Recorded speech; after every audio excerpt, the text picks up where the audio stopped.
Alright, hello everyone. Perfect Death Ryan Chiswick here doing another Warthunder video. This one's going to be mostly covering matchmaking in particular, and I want to talk about the Japanese aircraft and the kind of matches that you end up in. Right now I am in the Ki61 Otsu, the one with four 12.7mm machine guns. And of course we are up against the Americans, and this is one of the maps that are a little tricky to balance because aircraft that are army aircraft are not designed to take off from carriers. They kind of have an advantage. You spawn in the air going about 400 kilometers an hour, so you can climb really well. But it's already looking not too great for the Americans because I see a whole lot of them down low here, and they're not climbing. Meanwhile, most of our team is climbing. I don't think very many of us are actually down low. Almost all of us are climbing up in the air. Yeah, there's a big aircraft over there and a big one over there. I think those are just bombers though, judging by how high they are already. And I'm just going to speed up a little bit because right about here is when I find my first aircraft to target. It is a Ki61, a 1944-45 aircraft. This is the A5 one, so it is the earlier one. And he's actually AFK. He's just climbing, or at least we think, because I park right on his butt. My buddy even starts shooting at him. I end up putting a whole bunch of shots into him. And yeah, look at that. My rounds, I hit him so many times and not a whole lot of damage. But he ends up dying. Either he bails or the pilot just took a while to die. One of the two. But now we're starting to really get into when the combat happens. People start encountering aircraft. But still, I mean, we are the Ki61 is a 1942 aircraft. It was built with a licensed Daimler-Benz engine that the Japanese used, and so this aircraft shares a lot of similarities with the Messerschmitt 109, and that makes it a very good energy fighter. It's fast. It's actually really well armored as well.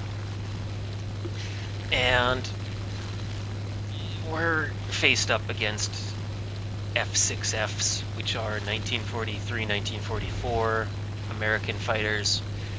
And right up ahead there, that is a F4U Corsair. He is a 1943 kind of aircraft. He has like twice the horsepower of my engine, and he has about the same kind of battle rating as me. Now, we end up butchering these guys, and I wanted to make this video to, look at what you could do. Because here, he's coming for a head-on, and I turn to one side, and then I roll under him. He can't nose down to follow. And I turn over here because I noticed that he's going after the A6M float plane. And he's gonna climb up to try and get him. And that's a really bad move, because right there, I'm on his 6. He knows I'm there, so he does what I call crash diving. And I do somewhat follow him, but not really. I see that he goes pure vertical straight down. That is a really, really bad idea, because he will never regain all of his energy by doing that.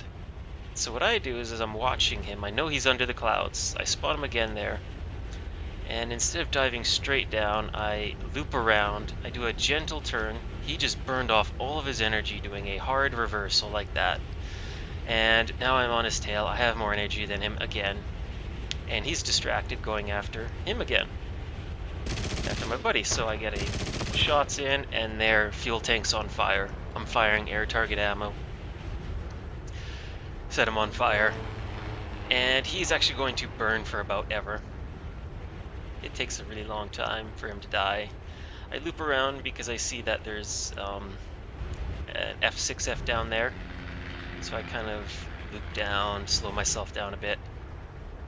I'm not sure if my team has that.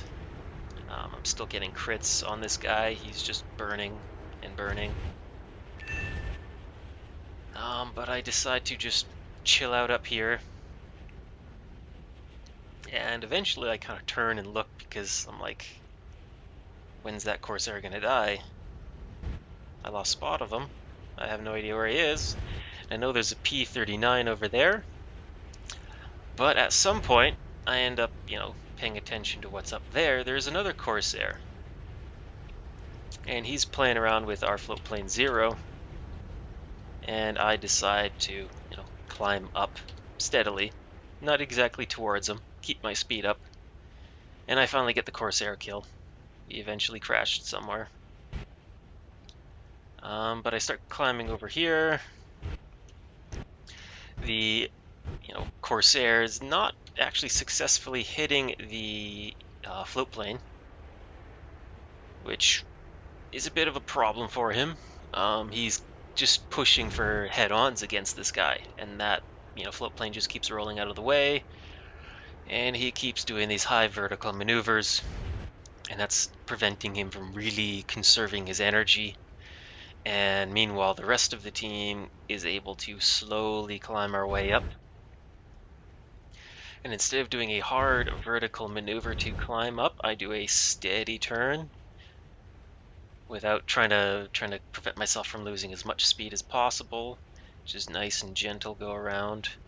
But then I see that he sees me and he's coming, so I go into a shallow dive. I want him turning hard. I brake a little bit and he flies right over top of me. And he decides to dive in the clouds. I go high. He disappears into the clouds. And I stay up high because he then pulled a, 180-degree turn to reverse. Saw that we were there, then he turns another 45 degrees, and then he starts climbing. That's not how you boom and zoom. That is really not how you boom and zoom. And then once he does get up there, he realizes, oh crap, I'm catching him. So he crash dives. And also the float plane caught him, because he just kept burning off his energy. So instead of going right after him, I circle around a bit. Then I go into a bit of a dive. I want to apply pressure on him. I want him to be under the clouds, not in the clouds. And yeah, he actually pulls another hard turn and tries to make for the fleet. And right here, he's dead. There's nothing he can do except for just run back to his airfield, to that storm of AAA. And a lot of our team can't catch him, except for me, because I am keeping at about my speed limit up here. You can hear the wind rattling on my aircraft. I'm just maintaining that speed in a shallow dive, and I'm slowly catching him. He has a higher top speed at level flight than I do.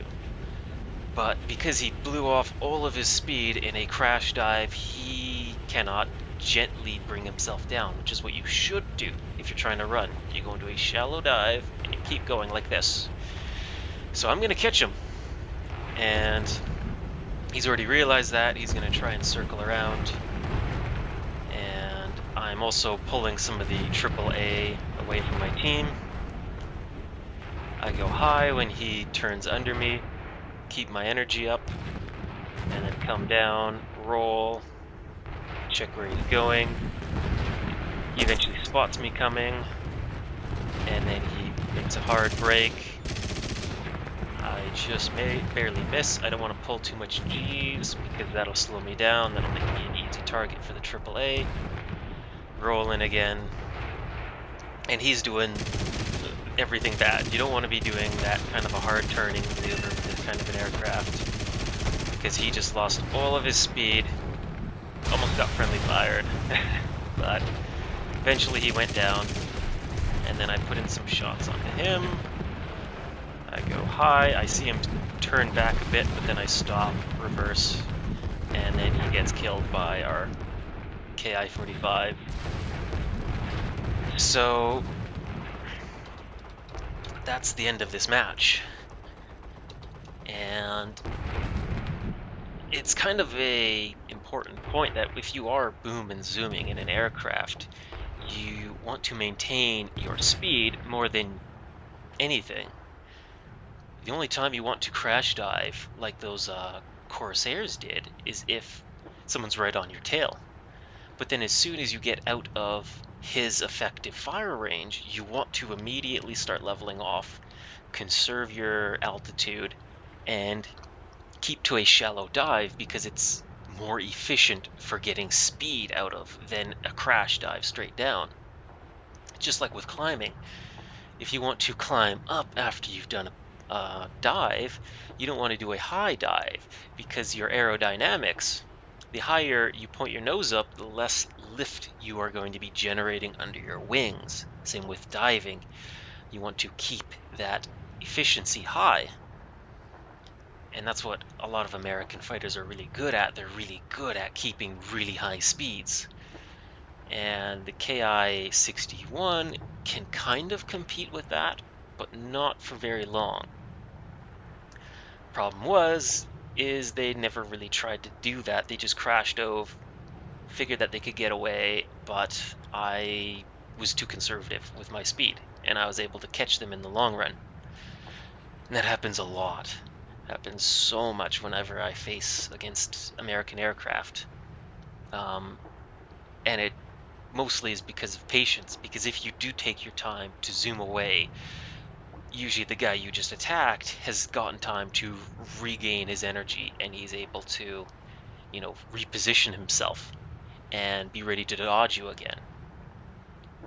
But that's why you avoid doing head-ons.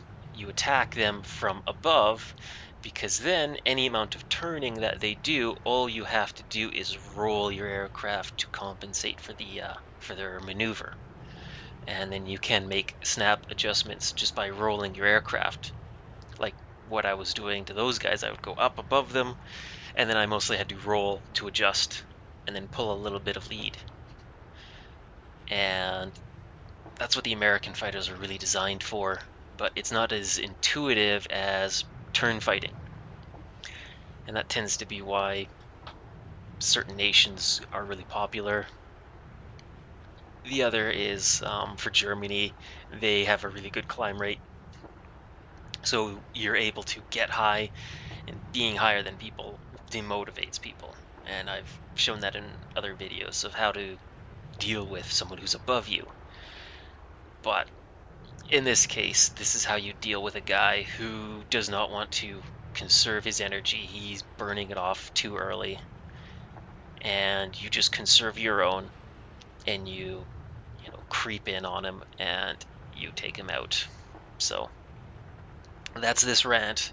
I just had this game, and it just keeps proving to me that it's the players, and because matchmaking is based currently on player performance, not aircraft performance, we keep seeing aircraft that should be outperforming me. They have a much stronger engine than me. They're faster. Their aircraft has more weaponry, and yet every time I go up against them, they throw all of their advantages away, and they just fall for a trap. Like I pull an energy trap, and they fall for it, and it's GG at that point. They run back to their airfield, and we kill them.